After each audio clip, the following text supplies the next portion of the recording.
দেখো ১ নম্বরের প্রশ্নটা আছে A সমান সমান ABC হলে পাওয়ার সেট অফ A এর উপাদান সংখ্যা নিচের কোনটি? এই সকল ক্ষেত্রে তোমরা শুধু দেখবা যে যেমন পাওয়ার সেট বলতে শক্তি সেট বা উপসেট। শক্তি সেট একটা আছে, উপসেটও একটা আছে। যদি বলা হয় যে উপসেটের উপাদান অথবা শক্তি সেটের উপাদান তাহলে বা প্রকৃত উপসেটের উপাদানও বলতে পারে। তো সেক্ষেত্রে তোমরা দেখবা যে সেটের মধ্যে উপাদান কয়টি, যেমন এখানে উপাদান আছে কয়টি? ৩টি, এ বি সি ৩টি। তাহলে তোমাদের যদি শক্তি সেট হয় বা উপসেট হয় সেক্ষেত্রে সূত্র হচ্ছে 2 পাওয়ার n। এখন এই n এর মানই হচ্ছে মূলত 3। এখানে উপাদান কয়টা আছে? 3টা। তাহলে এই n এর মান 3 দিবা। তাহলে n এর মান যদি 3 হয়, n এর মান যদি 3 হয় তাহলে আমরা লিখতে পারি কি 2 পাওয়ার কত? 3। তাহলে অ্যান্সার হবে 8। এই 8 হবে অ্যান্সার। এখন এখানে যদি এ বি সি বা আরেকটা থাকতো ডি তাহলে হয়তো কয়টা? 4টা হইতো। তখন আমরা n এর মান কিন্তু 4 দিতাম। তো 4 দিলে 2 এর পাওয়ার যদি 4 হয় তাহলে অ্যান্সার হইতো কত? 16। এভাবে তোমরা একটু বুঝবে। আর প্রকৃত উপসেট যদি এখন এটা হচ্ছে শুধু কেবল শক্তি সেট এবং উপসেটের ক্ষেত্রে একটু বুঝে রাখবে। আর যদি প্রকৃত উপসেট বলে এই যে এভাবে মান বের করবে, মান বের করার পরে 1 মাইনাস করবে তাহলেই হবে। তাহলে প্রকৃত উপসেটের ক্ষেত্রে এটার অ্যান্সার হবে কত? 7। ওইটাও কিন্তু দেওয়া থাকবে প্রশ্নের অ্যান্সারের মধ্যে, দেখো 7ও দেওয়া থাকবে।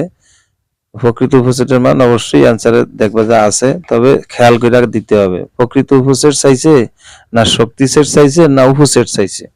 এখানে পয়েন্ট হচ্ছে একটা হলো শক্তি সেট, একটা হলো শক্তি সেট, আর একটা হলো উপসেট, আরেকটা হলো প্রকৃত উপসেট।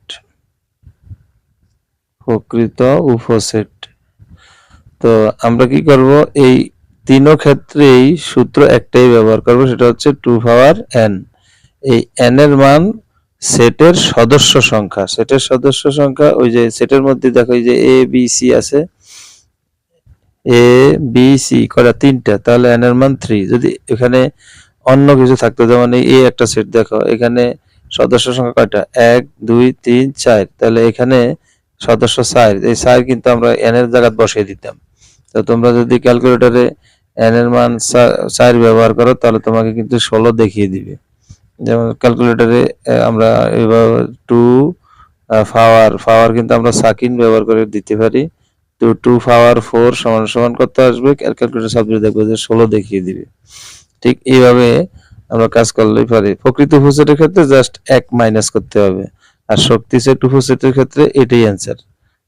একটু মনে রাখতে হবে পরীক্ষার হলে, শক্তি সেট উপসেটের ক্ষেত্রে ওই পাওয়ার দেওয়ার পরে যেটা আসছে এটাই অ্যান্সার, আর প্রকৃত উপসেটের ক্ষেত্রে জাস্ট 1 মাইনাস হবে, কারণ প্রকৃত উপসেটের যে সংকেতটা সেটা হচ্ছে তোমার এই -1 আছে সেটার মধ্যে। এরপরে দেখো আরেকটা প্রশ্ন আছে, এখানে আমরা 3টা তাহলে অ্যান্সার শেষ করলাম একবারে। f of x সমান সমান x কিউব প্লাস 1 আর divided by x square plus 1 হলে f of -2 এর মান কোনটি? তো এই প্রশ্নটার ক্ষেত্রে তোমরা যেটা করবে সেটা হলো যে এই যে -2 যেটা আছে এটা x এর জায়গায় বসিয়ে দিবে। -2টা যদি আমরা x এর জায়গায় বসিয়ে দেই তাহলে কি পাই? দেখো x এর জায়গায় যদি আমরা -2 বসাই তাহলে -2 উপরে কিউব দিলাম প্লাস 1 -2 উপরে আমরা কি দিলাম? -2 এর উপরে কিউব দিলাম প্লাস 1, আবার নিচে আছে x স্কয়ার, তো x এর জায়গায় বসবে -2, এর উপরে দিতে হবে স্কয়ার আবার প্লাস 1। এখানে x এর জায়গায় -2 দিলাম, উপরে কিউব দিলাম। এখন আমরা তো জানি যে যদি মাইনাসের উপরে বিজোড় সংখ্যক পাওয়ার থাকে তাহলে কিন্তু মাইনাসটা থেকে যায়, মাইনাস রাখলাম। এখন 2 এর উপরে যদি কিউব হয় তাহলে কত হয়? 2 এর উপরে কিউব হলে কিন্তু 8 হয়, আর হচ্ছে প্লাস 1। আর নিচে দেখো মাইনাসের উপরে জোড় সংখ্যক পাওয়ার, এই জন্য মাইনাসটা আর নাই। 2 এর উপরে যদি স্কয়ার হয় তাহলে হবে কত? 4 প্লাস 1। এখন তাহলে কি হচ্ছে? উপরে দেখো -8 প্লাস 1, -8 প্লাস 1 হলে হবে -7। আর 4 এর একে কত 5, তাহলে অ্যান্সার হবে -7/5। এই যে দেখো এখানে গ নম্বরে আছে -7/5। আবার দেখো এখানে আছে 3 নম্বরে আছে, দেখো a = 2 3 7 9 হলে এর প্রকৃত উপসেট কয়টি? তো প্রকৃত উপসেট বলছে, তাহলে আমরা জানি কি যে আমার n এর মান কত 4, n এর মান যদি 4 হয় তাহলে কত হয় 16, কিন্তু প্রকৃত উপসেটের ক্ষেত্রে 1 মাইনাস করতে হবে, সুতরাং অ্যান্সার হবে 15। আশা করি সবাই বুঝতে পারবে। এরপরে দেখো a = a plus 4 number a plus b = 14, √14 আর a মাইনাস b = √7 হলে a স্কয়ার মাইনাস b স্কয়ারের মান নিচের কোনটি? এখানে তোমাকে বলা হচ্ছে মূলত a স্কয়ার মাইনাস b স্কয়ারের মান বের করার জন্য। a square minus b square, a square minus b স্কয়ারের সূত্র কি? a স্কয়ার মাইনাস b স্কয়ারের সূত্রটা হচ্ছে a plus b into a minus b, a plus b into a minus b। এখন a প্লাস b এর মান কত?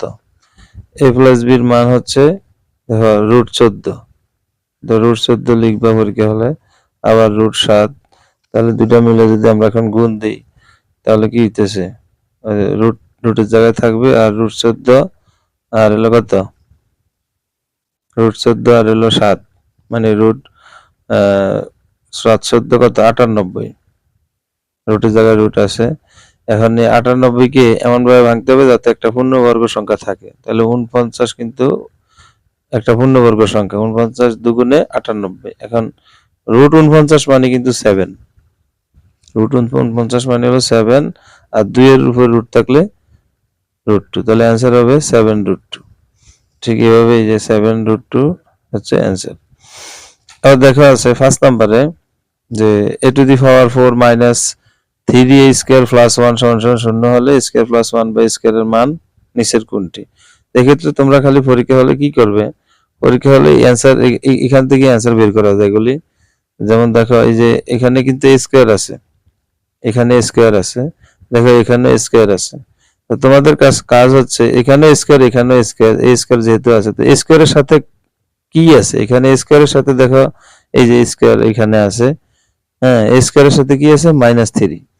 তো নিয়ম হচ্ছে যার এখানে যেটা এইখানে যেটা থাকবে, এখানে যদি এখন a⁴ দেখতাম তাহলে অন্য হিসাব করতে, কিন্তু এখানে যেটা থাকবে খেয়াল রাখবে ওইটার সাথে যেই সহগ থাকে, যেমন a স্কয়ারের সাথে এখন কত আছে -3, তাহলে এখন এটার অ্যান্সার হবে +3। a স্কয়ারের সাথে এই যে এখানে তো স্কয়ার আছে, তো শর্টকাট আমি বলতেছি বুদ্ধি পরীক্ষার হলে যে এখানে যদি এখানে যা থাকবে তার সহগ যেটা থাকবে সেটার দিকে তাকাইতে হবে।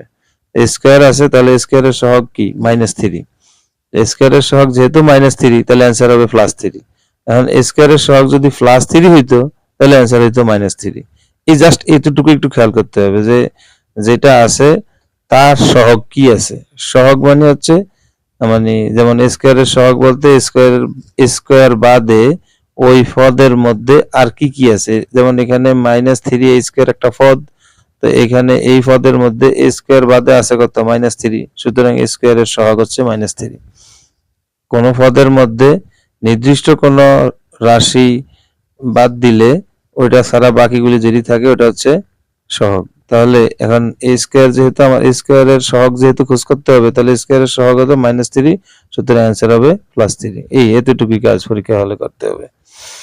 এরপরে দেখা আছে 5% হার সরল মুনাফায় 1000 টাকার 5 বছরের মুনাফা কত? খুবই ইম্পর্টেন্ট এই প্রশ্নগুলি আসবে, একটু খেয়াল করলে এগুলি পারবে একদম সোজা।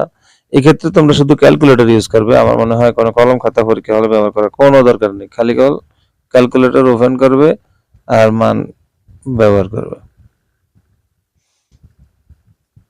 দেখো এখানে প্রথমে আছে কত 5%, 5%, তো 5% হলে আমরা একটু খাতার মধ্যে উঠাই, দেখো আছে 5% এর একটা পয়েন্ট, 5% শুধু বোঝার জন্য 5% মানে 5/100, 5/100, তো এইভাবে লিখতে পারো বা এইভাবে লিখতে পারো, যেভাবে লেখো 5/100 লিখলাম।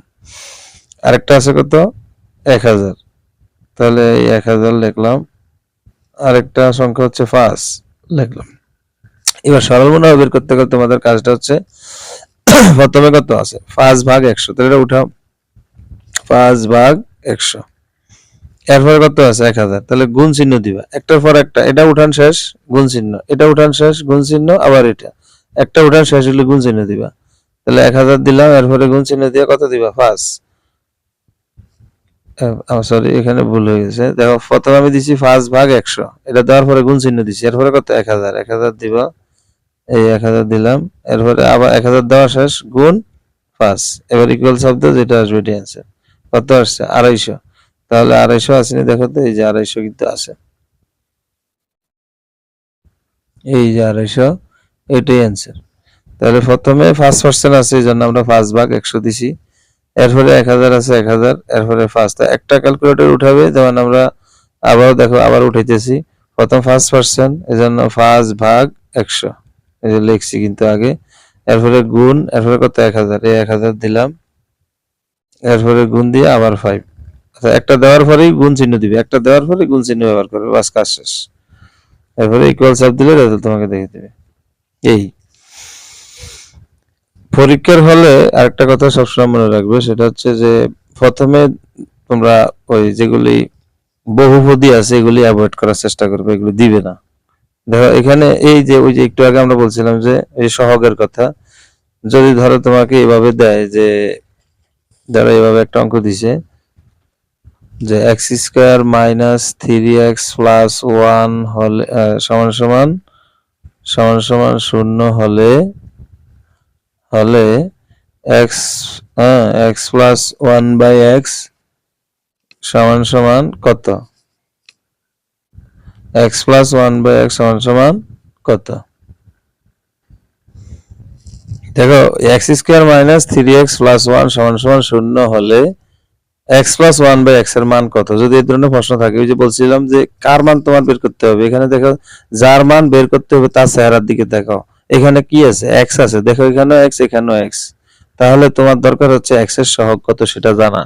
x এর সহগ কত, x এর সহগ হচ্ছে -3, সুতরাং অ্যান্সার হবে +3।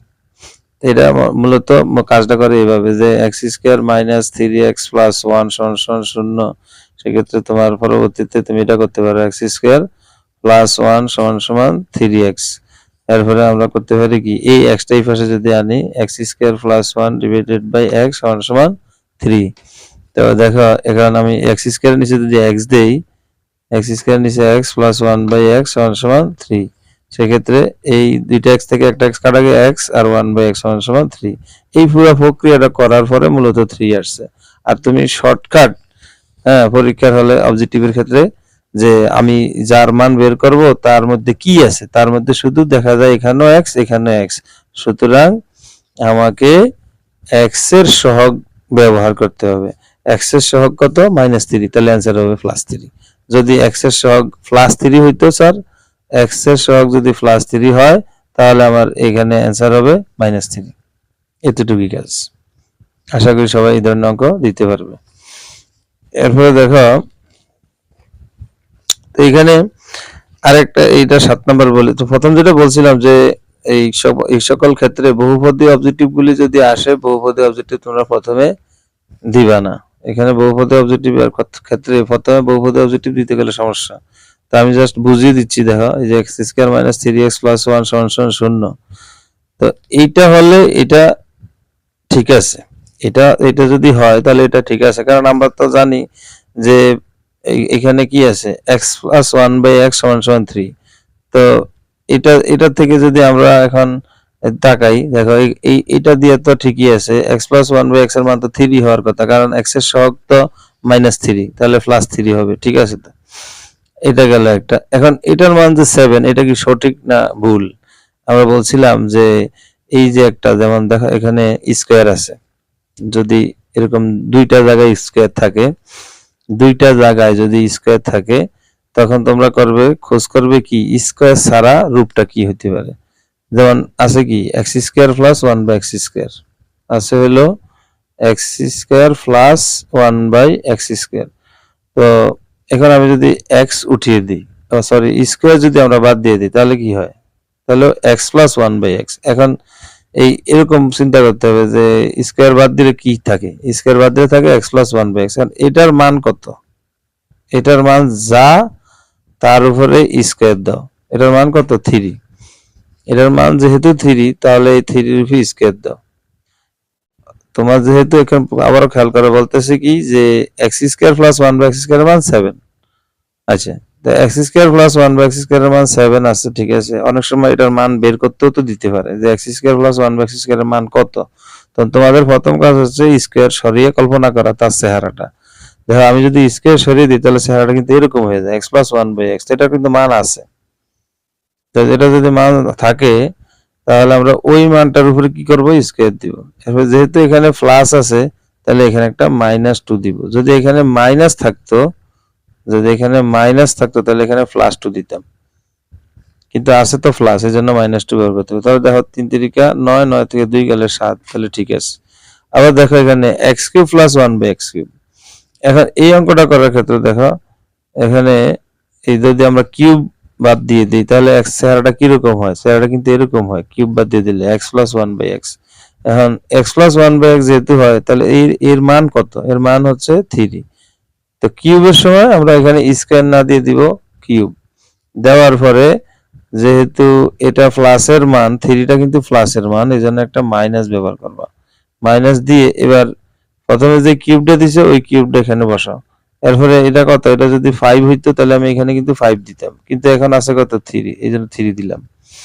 তাহলে হিসাব করে কত আসে দেখো, এখানে 3 কিউব মানে কত 27, আর 3 3 কত 9, তাহলে 27 থেকে 9 গেলে হচ্ছে 18। এই হচ্ছে অ্যান্সার।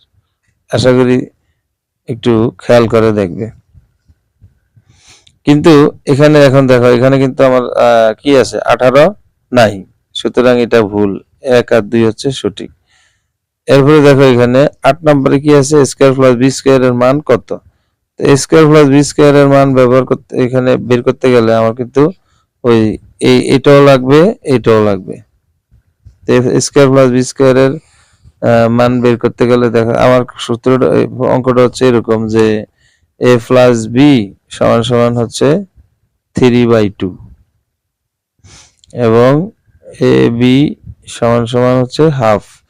তাহলে স্কয়ার প্লাস বি স্কয়ার এর মান কত, তো স্কয়ার প্লাস বি স্কয়ার এর মান হচ্ছে স্কয়ার প্লাস বি স্কয়ার সমান সমান, প্রথমে এটার উপরে স্কয়ার দিতে হবে, আমি আর সূত্র লিখলাম না, a plus B whole square minus 2ab, AB মানে হচ্ছে হ্যাঁ যেহেতু এটা এখানে প্লাসের মান ব্যবহার করছি এই জন্য মাইনাস দিছি, আর 2ab, এবি মানে হাফ, তাহলে এটা কাটা গেল।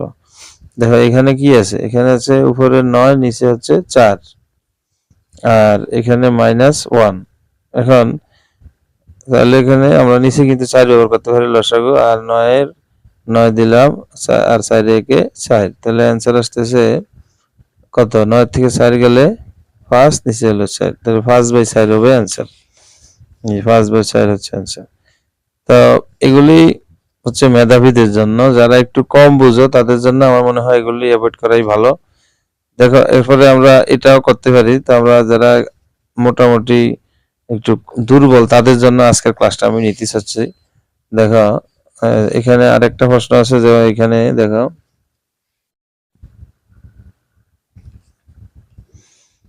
এই যে ফি অনুপাত কিউ সমান সমান কত 3:5, কিউ অনুপাত আর সমান সমান 2:3 হলে ফি অনুপাত আর সমান সমান কত। তো এই সমস্ত অঙ্ক দেখলে প্রথমে তোমরা যেটা করবে সেটা হচ্ছে, যেমন এখানে প্রথম কি আছে ফি কিউ লিখলাম, এরপরে আছে কি কিউ আর, তো আর কিউ আর না, কিউ আর এর মধ্যে কিউ তো আমরা নিলামই, এরপরে শুধু আরটা নিবা।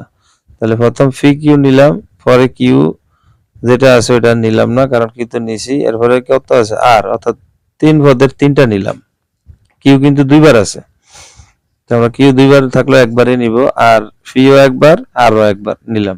এবার ফি এর ভাগে কত আছে 3 নিলাম, আর কিউর ভাগে আছে কত, অর্থাৎ প্রথমে ফি কিউর মান দিয়েছে 3:5 নিলাম। এরপরে দেখো আছে কিউ আর, অর্থাৎ কিউর ভাগে হচ্ছে 2, এই কিউর ভাগেরটা দিলাম 2, আর আর এর ভাগে কত 3। এবার আমরা এই অনুপাত এখানেও দিব, দিয়ে এই ফাঁস এখানে আছে তাহলে এখানে একটা ফাঁস দিব, আবার এখানে 2 আছে তাহলে এখানে একটা 2 দিয়ে আমরা গুণ করে দিব। 3 দুগুণে কত? 6, 5 দুগুণে 10 আর 3 5 15। এখন আমার কোন অনুপাত চাইছে? ফি আর, অর্থাৎ এটা হচ্ছে ফি, এটা হচ্ছে আর, এই দুইটার মধ্যে এখন আমার অ্যান্সার বের করতে হবে। তাহলে 6 অনুপাত কত? 15। এই দুইটাকে যদি আমরা এখন ভাগ দিই, দেখো 3 দিয়ে কিন্তু যায়, 3 দুগুণে 6 আর 3 5 15, 3 দিয়ে দুইটাই যায়, যেটা দিয়ে কাটবে সাধারণত ওইটা গোপন রাখতে হবে। তাহলে 3 দুগুণে 6 2 আর 3 5 15, তো 2 অনুপাত 5 হচ্ছে অ্যান্সার। এই 2 অনুপাত 5 হচ্ছে অ্যান্সার। ঠিক এভাবে একটু চিন্তা করতে হবে। অনেক সময় হয়তো বা ফি আর দিয়ে দিবে, হয়তো কথা নাই, হয়তো বা দেখা গেছে যে হয়তো কিউ আর দিতে পারে। তো কিউ আর দিলে তখন তোমরা 10 আর কত?